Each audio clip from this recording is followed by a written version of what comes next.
thanks for joining us for the A-List today, Yeah, Steve. it was a pleasure to be here, man.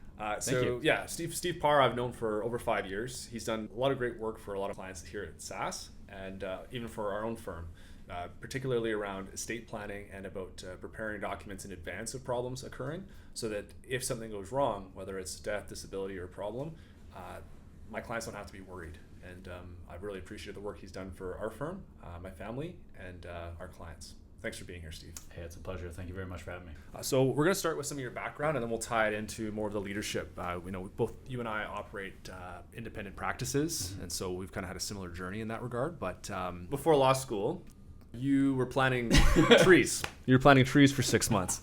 Looking back, what did that experience set you up for, and how did that help create the best version of Steve that I get to enjoy today? Yeah. So, my 20s, I basically was a tree planter for about 8 years, and then I worked as a line cook, and then I was in school, So that's kind of how I spent my time. And I think tree planting just really taught me to work hard. Yeah. There's no point in being out in the middle of a clear cut for the entirety of your summer if you're not going to work hard and bust your butt and make as much money as you can. And you just got to move your body. So, you get paid per tree then, right? You get paid per tree, yeah. As I recall, it was about 11 cents per tree. So, and I don't really think the price has gone up that much. So it's a tough gig. Didn't get impacted by inflation. Somehow didn't ride that curve. So, now you went from environmental law into eco-justice to then launching your own corporate law firm. Yeah. What shifted in your focus from that point to how you decided to focus on estates and solicitor work? Yeah. So, one thing that really kind of changed my trajectory was when I first moved to Vancouver, I discovered entrepreneurship. So I had no interest really in business or in entrepreneurship of any sort whatsoever during my 20s. In fact, I was very much oriented towards kind of like social causes. But in my 30s, I met a completely different group of social circle, a different social circle, and I started attending masterminds and different kinds of events. And then while I was completing my articles to complete my law degree, I started managing vacation rentals, Airbnbs, throughout Vancouver and Whistler. And so that was a big pivot for me. And I suddenly was making more money than I was inside of my law job. And I had full autonomy over my time.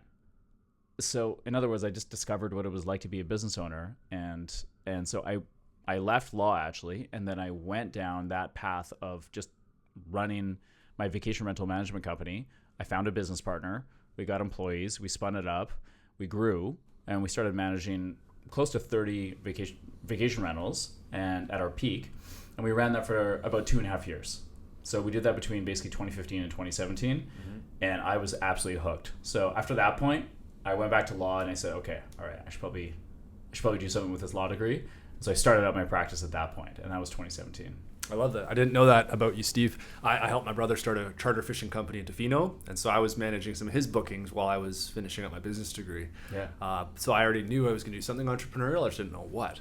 But that's super interesting. And did you end up selling that business? Or I did. Yeah. No, I sold it for a princely sum. That was a very modest sum to my business partner. Yeah. No, that's great. So he continued to run it for a few years, and then he actually sold it and turned to another party. So I love it. Well, and then bringing your passion of entrepreneurship and law together, that's pretty exciting. Yeah. But for a while, I imagine it was just you in the business. In the law practice? Yeah. Yes. Yeah. Well, actually, not that long. You find very quickly, I think, in professional services, you need help. It's such a demanding profession. In many ways, it is much harder than running a vacation rental management business, at least at the scale that we were operating at. And no, I got an assistant basically right away. Poached her out of the local coffee shop. Well, hey, she's good with people, which is important. She was very good with people, and she actually had a law degree too, so that no way came in handy. So you've been running Parr Business Law for about a decade now. Yeah. What does the firm look like today, and what kind of clients do you best serve in the firm? Yeah. So the firm now, I have two associates, so two associate lawyers, and they both practice in corporate law. So they're incredible corporate lawyers. They deal with financings and with incorporations, so setting up new companies, managing how that money gets into that new company. So when there's outside investors, and then entering into all the contractual arrangements that are, with employees, contractors, shareholder agreements, which we'll probably talk about more in depth at some point during this conversation, through to selling the company. So we assist with a lot of M&A transactions. We have over 700 clients right now on the corporate side. And then that has allowed me to shift my focus over to estate planning. So around 3 or 4 years into my practice, I started uncovering that a lot of my business owner clients needed to get wills, needed to get their powers of attorney done. And so I went back to school, did a bunch more designations, and then started shifting my focus over to estate planning, which has been really satisfying for me. I love it. That's super logical. So essentially helping set up the companies, you're managing the record books. That's correct, Yeah. So you have sort of those recurring clientele, they have more needs, and you went and furthered your education to provide better service and support for those clients. And they're comfortable with you and want to continue working with you. Yeah, exactly. Yeah. I love it. Yeah. And, Brandon, like the fun thing about this is like, I think when I really started my practice, I was like, I just want to be around business owners. This is a great hack to just be around as many business owners as I can, because they're such brilliant people who are always taking risks, who are always figuring out things, who are doing things that other people aren't willing to do. And, I'm 10 years in now, and I feel like you're probably around 10 years in as well. And it's like, how many amazing people have we met along the way now? Like, it's absolutely incredible, If you can be fired up after every client meeting and be pumped on what you're doing, it doesn't feel like you're working. Well, 100%, and more, that's exactly what it's like. Is like you meet these astonishing individuals who have, are often highly successful, highly motivated individuals, both as business owners and other advisors who are similarly pumped up, and are finding innovative ways to help each other.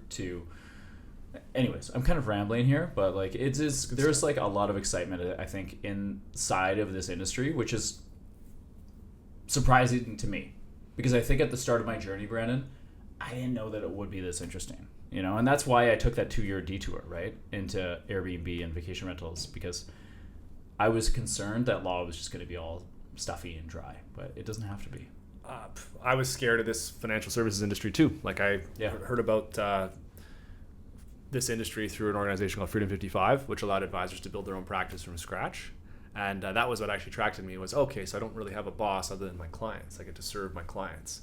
And then that could turn into a business over time. Yeah. I didn't know that there was a 90% failure rate among people that tried to enter that business. Really? Yeah. What? Most people fail who go direct into starting their own practice from scratch. Yeah. More likely is they would start working for a firm or a bank, and then once they're in that, they get comfortable, and it's harder for them to go start their own thing.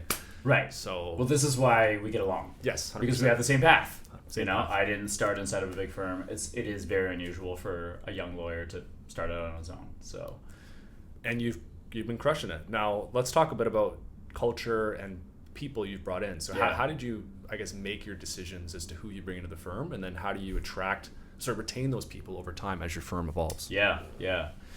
Great question. Like the biggest asset that we have is our people. It is absolutely everything, from how they interact with each other, the energy that I feel when I walk into the office every morning, the sense of trust, because there's so much that you're depending upon for your team to handle all these different aspects of the business, whether it's interacting with the clients or whether it's things like marketing or finance or all the other aspects of running a business. You have to have great people. And how did I find them?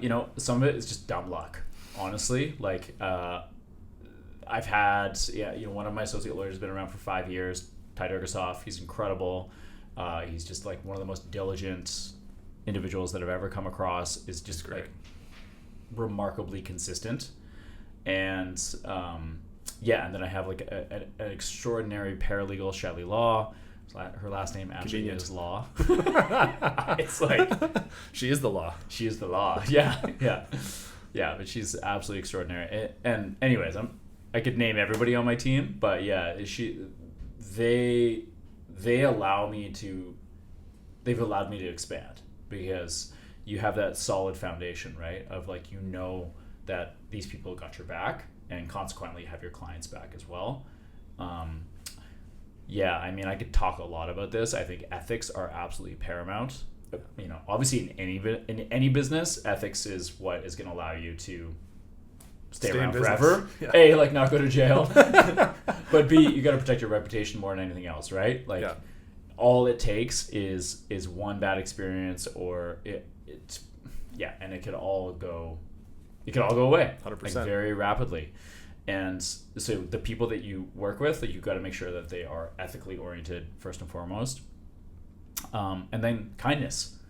Kindness is absolutely critical. Law is super stressful, and people do not, just like dentists, they don't want to go to see their lawyer, and they're having conversations that are uncomfortable, and they're prompted to go see their lawyer after something difficult has already happened, like a shareholder dispute or something like that.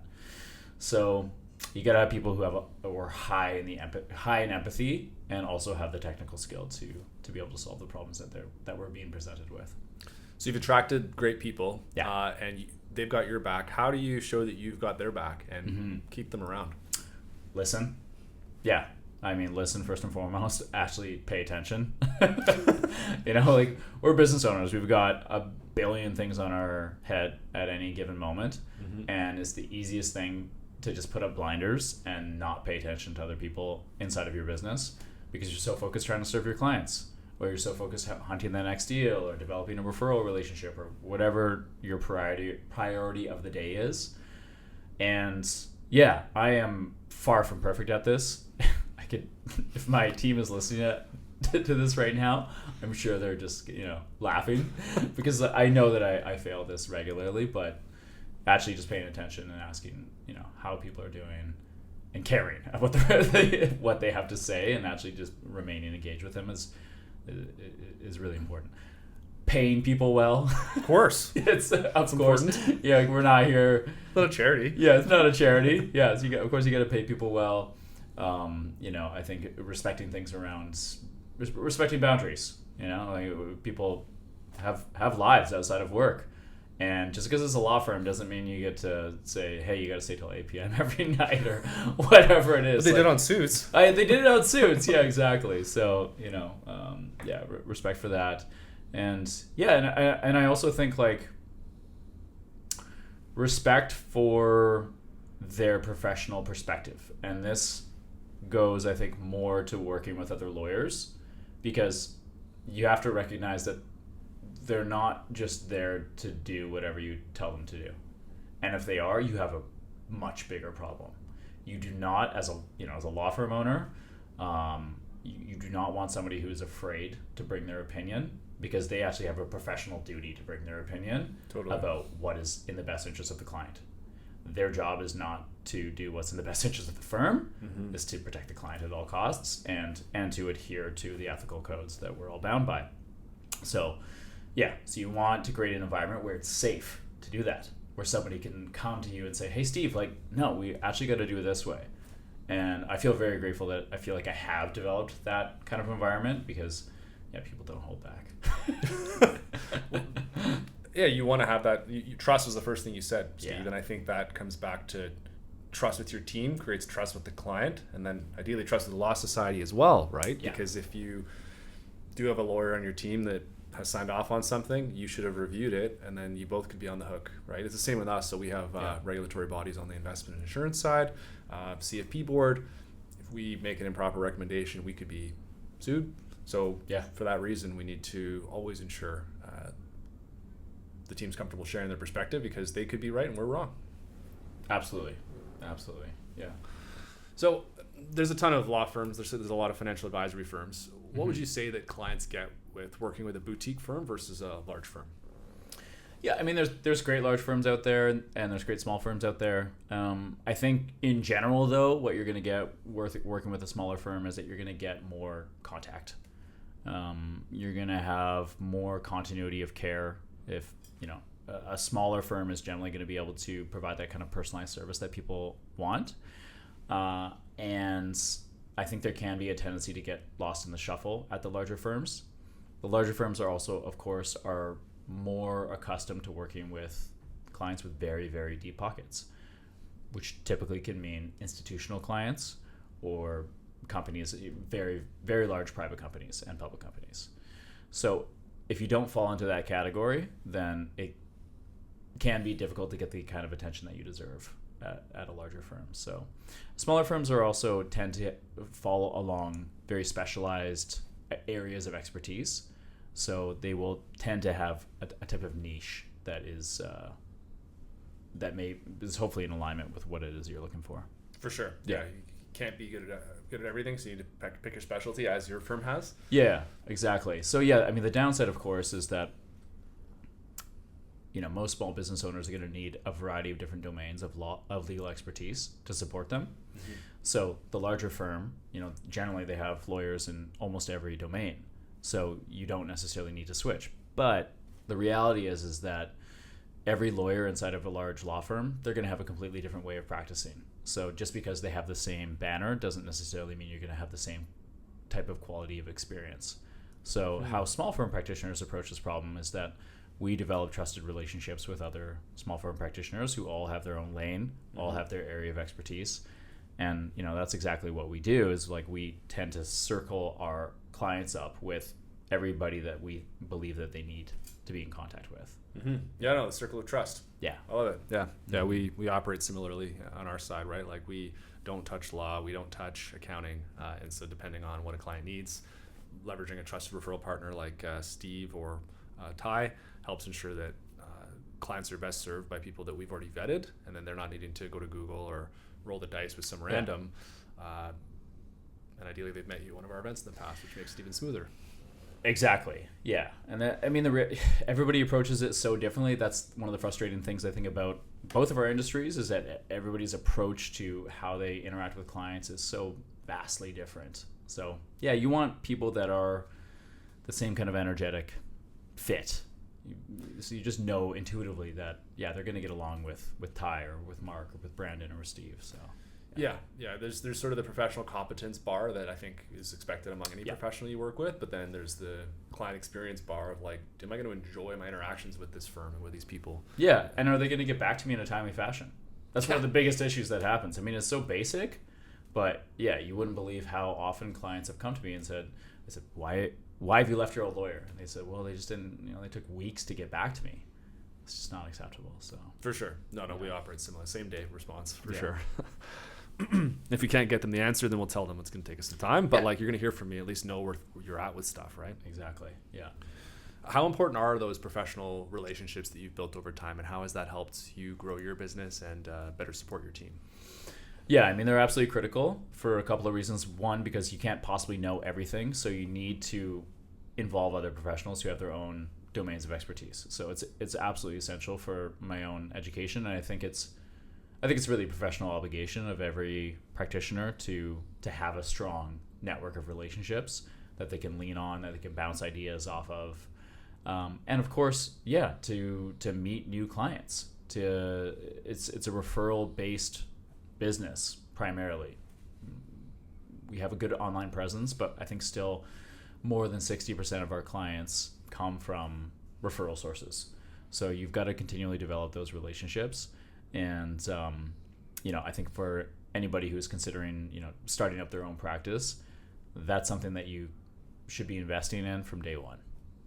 Yeah, I'm glad you brought that up because you are one of the best at putting out high quality content that is educational as well as somewhat entertaining.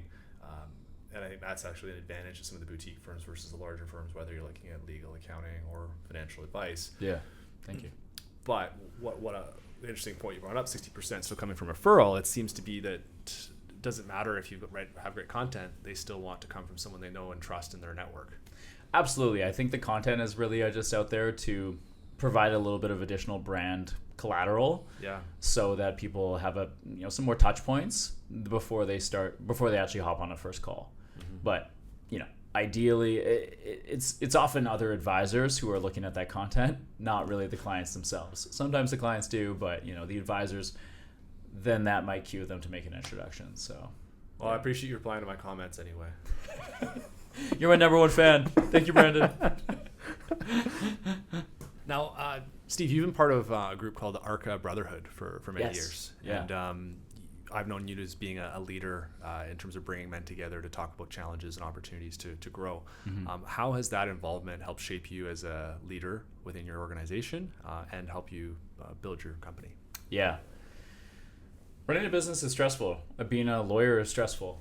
I think just being a human is stressful these days. But yeah, all of these have been big challenges in my life, and having a solid group of guys that I can go to every single week has really helped me weather those storms. I meet with my men's group every single Tuesday in person, and I've been doing so for the last 10 years. And 10 years ago, my life was completely different, and my psychology was very different. I would just say, in general, it's just much less, it was more juvenile, which makes sense. Of course, you're 10 years younger. Me too. Right. But, the reality is that getting older is a reality. It's like an inevitability of being a human being. But getting wiser and getting more mature, that doesn't happen through the passage of time. That happens through intentional effort. And the men's group is not a panacea, but it is definitely an arena where I get to sit in a circle of other guys and share my piece about whatever struggle I might be dealing with that week, and get honest feedback about how I'm showing up, like how I'm responsible for creating that mess. Say it was like a bad hire or something, some other thing that happened in business. You could look at it as, oh, I did a bad hire. Oh, people are so XYZ, they like, and start blaming the person that you hired. When the reality is, you're the business owner, you're the person who made that decision, you're the person who, did the due diligence or didn't, or got clear about exactly what the kind of person is that you need to have in a specific role, or you didn't get clear. Either way, it's puck stops with you. The puck stops with you 100%. And having a men's group, that's been super helpful for me, because they see you over time. So you show up week after week, and they start to notice patterns about you. So accountability partners for sure. And accountability partners too. Absolutely. I've got a weekly group with like 3 other guys. And yeah, every single week we share our stats from our Whoops or whatever fitness device they're using. So like sleep scores and how many workouts you got and all that kind of stuff. So yeah, I mean, it's kind of fun to do that too. And I've only been able to attend a few of those sessions, but I appreciate the fact that you organize them, and I definitely got value out of it. So thank you for being a leader in that regard. Absolutely, man. Yeah, we'll get a Saturday session going on soon. Appreciate it, man. Yeah. What does inner work actually mean to you, and how has that impacted how you make decisions? Yeah, I think inner work is about reflection, and it's about honesty, and it's about ownership over your bullshit. We all know what our bullshit is, like for me, it's about distracting myself. It's about indulging in habits that aren't productive. It's about avoiding uncomfortable feelings and, turning on Netflix or something like that when I'm having feelings that I don't like. And inner work is about extending the amount of time that you're willing and able to sit in that discomfort to let it teach you what it's there to teach you. So yeah, I think inner work is it's a deliberate practice, and it's something that you come back to again and again. And it's something that is supported by being in a strong community of other practitioners, because we're all just practitioners doing some kind of work here to figure out how to better ourselves, how to become more emotionally regulated, because I really think that that's what emotional regulation is all about. And aware. Yeah, it's just having that ability to not react, when something goes south, and it always will in business. Yep. Like daily, there's things. These practices, they allow you to weather that storm and not have a knee-jerk reaction, and not have an emotional blowout, and not take it out on your spouse or your employees or your clients even, because I've seen that. I've seen that in other advisors, and I've seen that inside of myself, for sure. So, yeah, Yeah. always just try to be a little bit better than yesterday. The phrase I use with Eileen, my associate, is water off a duck's back. Just Yeah. if you can't control it, then there's no point in getting frustrated. Yeah. Absolutely. Yeah. I love that. And a lot of men, I think, sometimes maybe look down at self-work and they won't invest the time and energy. So what would you say for any men that are listening that perhaps need something like this but just haven't quite taken the jump? Yeah, well, first of all, I would say that joining a men's group, I think it's absolutely amazing. It's been huge for me. It's completely changed my life, and I'm not going to tell anybody to do anything. If it's not for you, it's not for you. That's fine, and that doesn't mean that it's the only path to self-development. So there is some sort of like individual preferences that I think need to be honored here. Everybody's on their own unique journey and has their own sort of way that's going to work for them. For some people, maybe they just want to sit in nature and meditate. Others, they find themselves, they find their sense of clarity and connection to self through exercise and through maybe just a long walk in the woods. Whatever it is, like, I'm not here to judge. I'm just happy to share a little bit about what's worked for me. So yeah, I think like if you're out there and you're thinking, for the guys who are sort of like looking down on inner work or something like that, I think it's more about, I would just encourage guys to ask themselves, well, what developmental path makes sense for me? Yeah. Assuming they're interested in becoming a better person. I mean, if they're not, that's fine too. Whatever. We're all on our own journey. We're all on our own journey. I just probably won't spend much time with you. So. Yeah. There's people that are making an effort to be the best version of themselves, and others that are trying to drag you down to wherever they're at. And you got to pick and choose where you spend your time. So you do. Yeah. Well, thank you for spending some time with me today. Oh, it's been a pleasure, man. I really enjoyed this conversation. Yeah. For those that want to hear more from you or want to work with you, where's the best place for them to reach out or contact you? Yeah, absolutely. I mean, you can find me on LinkedIn really easily, Steve Parr. My firm's called parrbusinesslaw.com. And really that's the easiest way to get in touch. Is just send me a message on LinkedIn, and then we can set up a time to have a chat. Beauty.